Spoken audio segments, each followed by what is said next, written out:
I'm a priestess, I'm a goddess, I'm a priestess, I'm a goddess, I'm a goddess, I'm a goddess, I'm a priestess,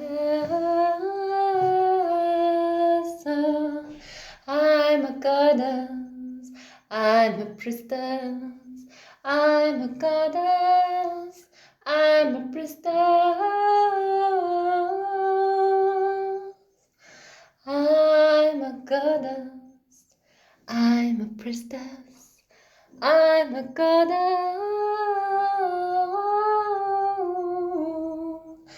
and I'm a goddess, I'm a goddess, I am a goddess, I am a goddess, I am a goddess.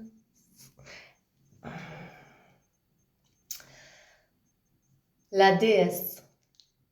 La déesse, ce puissant archétype. C'est très fort pour moi depuis quelques années. Je me suis tatouée, même sur la peau, Goddess. Et ça s'est tellement activé en moi depuis ces dernières années. Et voilà, je t'ai défini dans un post dernièrement ce que c'était une déesse pour moi. Et je t'invite aussi à réfléchir pour toi, qu'est-ce qu'une déesse pour toi? Et j'ai envie de faire le lien ici sur le développement de la conscience de la femme dans ses étapes de vie. Et puis, l'atelier que je propose ou le coaching en ligne sur 3 mois, être une déesse, be a goddess, c'est vraiment en lien avec la phase d'adolescence. C'est à ce moment-là clé que tu vas toucher à la féminité, que tu vas devenir cette femme, où il y a cette phase justement de transition. Et c'est là en fait où tu vas l'exprimer à ta façon, selon voilà, les images que tu as, qu'est-ce que c'est d'être une femme dans ce monde, qu'est-ce que la société t'a montré, quel est le modèle principal de la personne qui t'a élevé au féminin, normalement ta maman, ou ça peut être une tante, une grand-mère, ou tout ça. Donc c'est ça qui influence tes repères en fait, parce que là tu es en train de te transformer et tu cherches des repères ou de ce que tu vois à l'extérieur.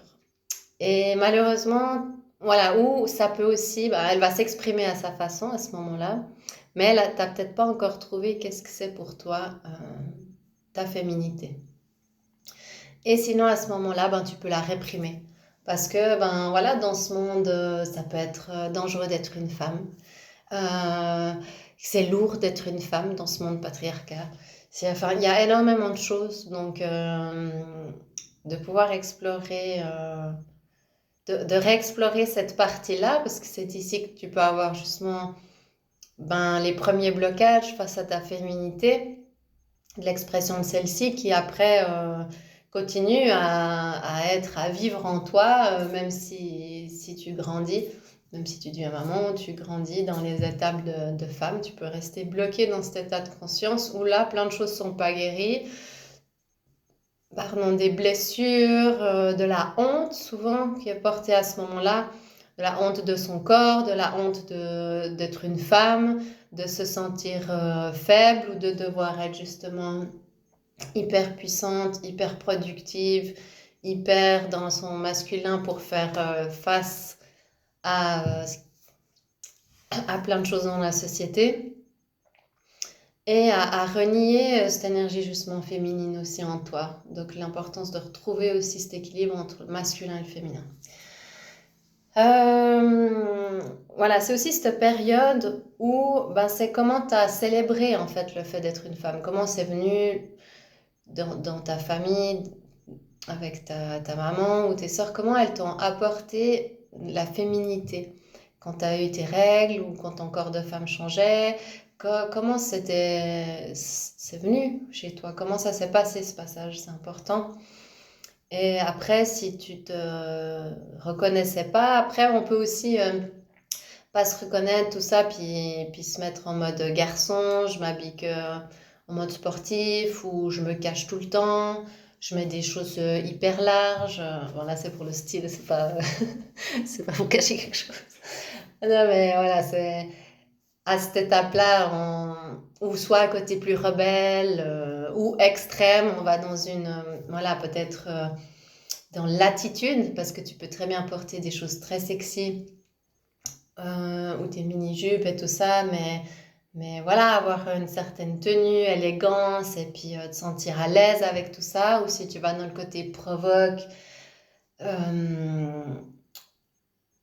ouais, qu'on va pas dans ton attitude et tout ça, dans l'énergie que tu dégages intérieurement, tu vas voilà en recherche d'approbation de l'extérieur, d'amour des hommes, d'être désiré, aimé par l'extérieur.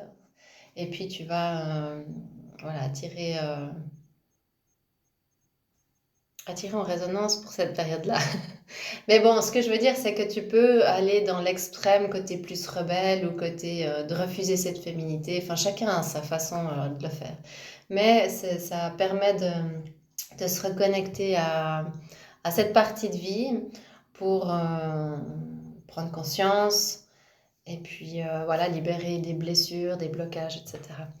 C'est à ce moment-là aussi où voilà, tu as la relation en fait à ta maman qui va, si tu te poses des questions, si tu as envie de comprendre, de mettre un peu de la conscience, la relation à ta propre mère, comment elle est, comment ça se passe, parce que c'est ton modèle féminin.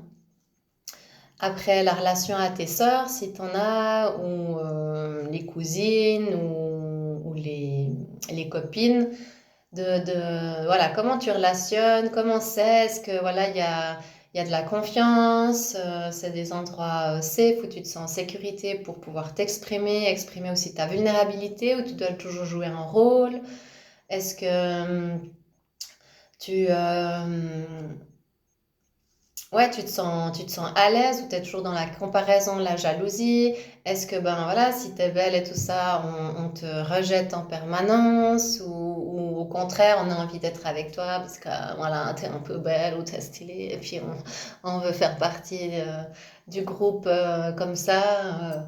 On t'aime pas des fois pour qui t'es vraiment. Enfin voilà, c'est vraiment difficile parce qu'à ce moment-là, période d'adolescence, on est en train de se trouver déjà, d'apprendre à se connaître et qui on est, et puis tout ça. Donc on peut être aussi influençable, on n'a pas très confiance en soi, on ne sait pas forcément qui on est, on se cherche et on transite dans ça. Et la féminité, elle n'est pas dans nos sociétés célébrée.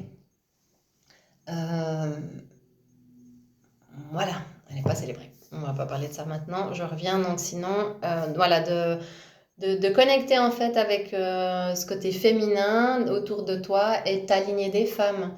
Donc ta mère, tes sœurs, voilà, ta grand-mère, et puis après, même si tu connais pas, mais d'avoir cette connexion ancestrale, transgénérationnelle, à toute ta lignée maternelle et même ta lignée féminine, mais du côté papa.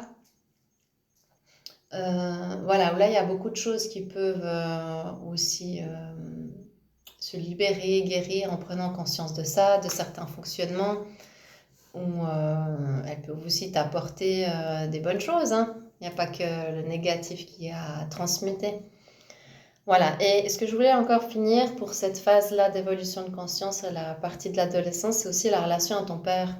Parce que ben, à ce moment-là, voilà, tu recherches l'approbation extérieure. Et puis dans le travail d'être une déesse, ben là, ben voilà, tu es souveraine, tu t'aimes, tu t'honores, t'honores ton corps, tu sais qui t'es, tu connais ta valeur, et puis tu cherches plus l'approbation à l'extérieur. Et en fait, quand tu regardes la relation avec ton père, ben, si tu as eu des manques par rapport à ton père qui n'était pas disponible émotionnellement, ou tu n'avais pas vraiment de lien avec, ou tu ne te sentais pas soutenu, pas vu, pas reconnu, pas encouragé, ce que tu faisais c'était sans plus quoi. Ouais, tu fais de la danse, ouais, c'est super. Enfin bref, plein de choses comme ça, mais la relation à ton père, ben, elle mérite aussi d'aller jeter un coup d'œil parce que ben, c'est avec ça aussi que tu te construis. Et puis tous ces manques, ben, après, tu arrives moins de construire en tant que femme parce que tu attends en fait la reconnaissance extérieure, donc tout ce qui est du masculin, ça peut être au niveau du travail, mais sinon dans tes relations aussi amoureuses. Donc tu vas chercher toujours ça et rester dans ta position de petite fille blessée au lieu de grandir ces étapes-là. Donc là, ce qu'on invite aussi à faire, c'est de grandir toute cette phase d'adolescence, de transition, d'aller à la femme, là, à la déesse. Voilà. Je voulais expliquer cette phase de transition pour aujourd'hui.